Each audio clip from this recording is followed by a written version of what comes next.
Olá, estamos iniciando mais um programa Campinas, os desafios da metrópole, que hoje traz como assunto a poluição do ar, que afeta a saúde dos seres humanos, dos animais e das plantas. Esse é sem dúvida um problema mundial, mas o Brasil não está entre os piores do planeta. Os atuais campeões de poluição atmosférica são Irã, Índia e Paquistão, segundo dados da Organização Mundial da Saúde. Para entender sobre poluição atmosférica e como está a situação na região metropolitana de Campinas, temos como convidados Antônio Carlos de Mamboro, diretor da Faculdade de Engenharia Ambiental da PUC Campinas, e Silvia Regina Domingues Teixeira, engenheira química, representando a Secretaria do Meio Ambiente da Prefeitura de Campinas. Mas antes de darmos início a essa nossa conversa, a esse nosso bate-papo, eu gostaria de chamar uma reportagem do Gustavo Carvalho, que traz alguns dados sobre a poluição atmosférica. Vamos conferir.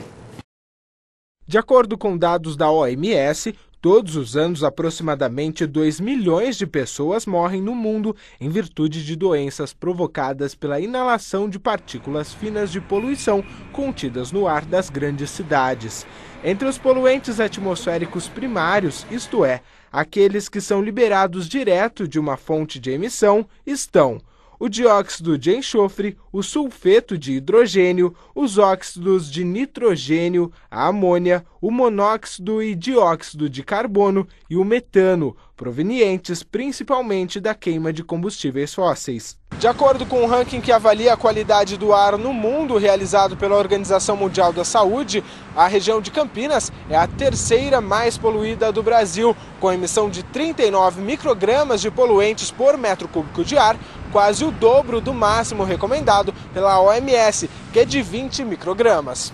No ranking do Brasil, a região metropolitana do Rio de Janeiro é a que apresenta os piores índices, com 64 microgramas por metro cúbico de ar, seguida de Cubatão, na Baixada Santista, com 48 microgramas, a região de Campinas com 39 e a região metropolitana de São Paulo com 38.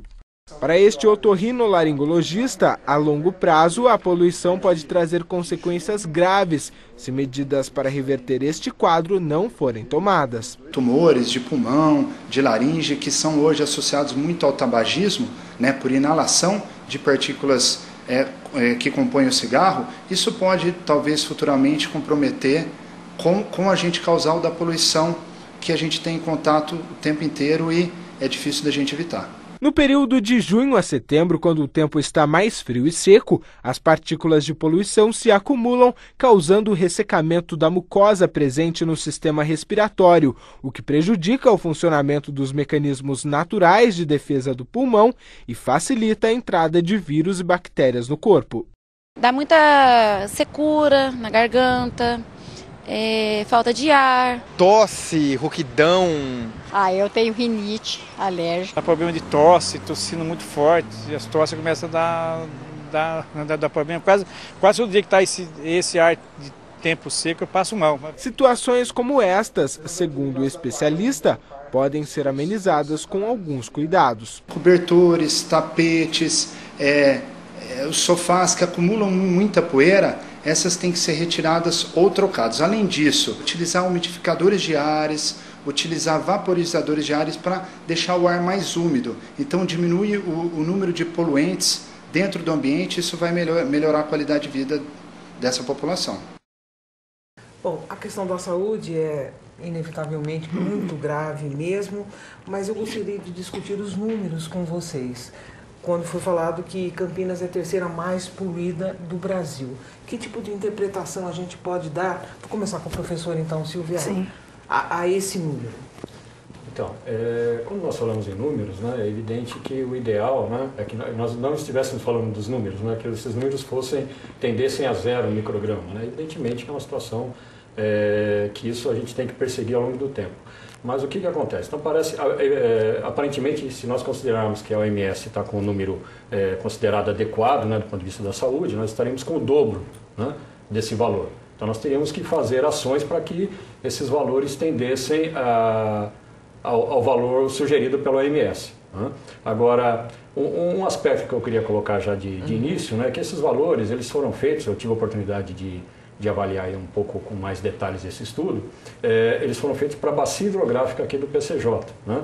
E nós sabemos que na nossa região, a cidade que acaba contribuindo com maior poluentes atmosféricos é a região de Paulínia, em função do polo petroquímico lá instalado. Né? Então, esses números não refletem a região metropolitana de Campinas ou a cidade de Campinas, né? Mas refletem uma média dessa bacia hidrográfica PCJ onde nós estamos instalados. Tá. Silvia, e você? Qual a sua interpretação? E depois já na sequência pergunto da situação da Campinas. Eu concordo, professor. A questão dos números em si, eles sozinhos, não refletem muita coisa em termos de interpretação, só eles. Então a gente tem que considerar isso, que a medição abarca um espaço tridimensional diferente do que está o território. Então eles não podem ser assim absolutos. E outra coisa, em relação a relação disso com a saúde. Esses são valores de concentrações. O que vai fazer mal ou não é o tempo de exposição também. Existem outros fatores que podem contribuir para uma pior qualidade ou uma associação direta com um prejuízo da saúde. Então, alguém que fica exposto a uma concentração baixa, às vezes por muito tempo, pode dar um dano de saúde diferente ou mais prejudicial do que alguém que possa ficar por um pouco tempo e depois não mais. Então, isso também tem que ser levado em consideração. Por isso que eu falei que os números não são sozinhos, absolutos, por uma situação ruim. Eles são valores para você usar de referência, assim como a OMS usa um valor de 20 como referência, como uma situação mais satisfatória. Então, né? já dentro dessa linha, até para esclarecer o telespectador, tem a outra situação de que o Rio de Janeiro ficou à frente de São Paulo. Como que a gente pode interpretar isso para o telespectador, para ele entender se é essa mesma situação da medição por bacias, que foi o caso da região metropolitana de Campinas? O Rio de Janeiro ele possui também, né, uma extração de petróleo, né? Praticamente todo o petróleo brasileiro é extraído no Rio de Janeiro. Né? Nós temos uma concentração na cidade do Rio também de uma população bastante grande, né? Com automóveis. Nós temos um polo petroquímico instalado no Rio também bastante significativo. Né? Então, nós sabemos que os vilões, vamos chamar assim, né, da poluição atmosférica, né, são, de um lado, as indústrias, né, e nós temos que relativizar isso, qual o peso de cada um, né, e do outro lado também, hoje, os veículos, né, os automóveis, caminhões, os veículos de passeio, as motocicletas. Né? Então, a gente tem que tentar entender esses números nesse contexto de cada região. Tá. Silvia, com relação a esses números? Em relação aos números, né? Então, apesar do Rio, o São Paulo está numa situação talvez um pouco favorável, ainda não é confortável, né? Porque ainda, como o professor disse, o certo seria a gente talvez não discutindo esses números. Mas também existe outra questão, as metodologias de amostragem são diferentes, os pontos de amostragem são diferentes. Então, esse é um problema que a gente tem de compatibilizar resultados ou comparar os resultados.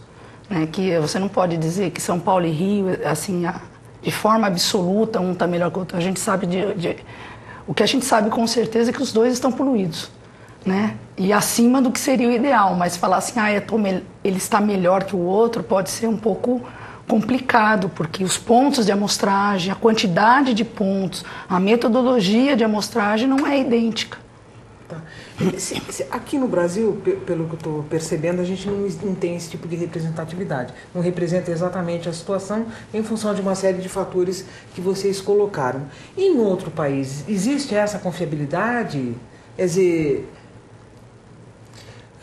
Talvez a poluição atmosférica seja uma das mais democráticas que a gente tem no planeta, né? Mas nem tanto assim, quer dizer, né? Porque também depende das correntes de ar, né? Então, só para citar, por exemplo, né, um caso típico aqui, né, puxando para a nossa região, né? Na região de Campinas, né, o polo petroquímico de Paulínia, os ventos predominantes acabam levando esses poluentes para o interior do estado e não para a nossa cidade. Não aqui. Não para Campinas, né?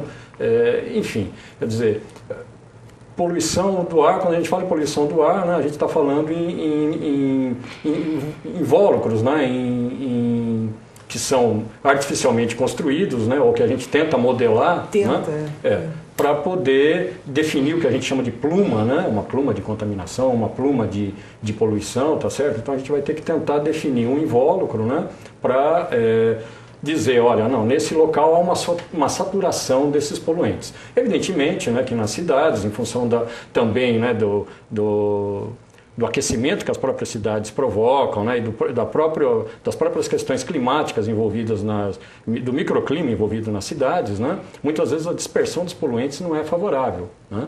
Então você acaba ficando numa situação, como a reportagem colocou, né, em períodos de inversão térmica, né, você fica numa situação de uma concentração muito elevada de poluentes, né, naquele local.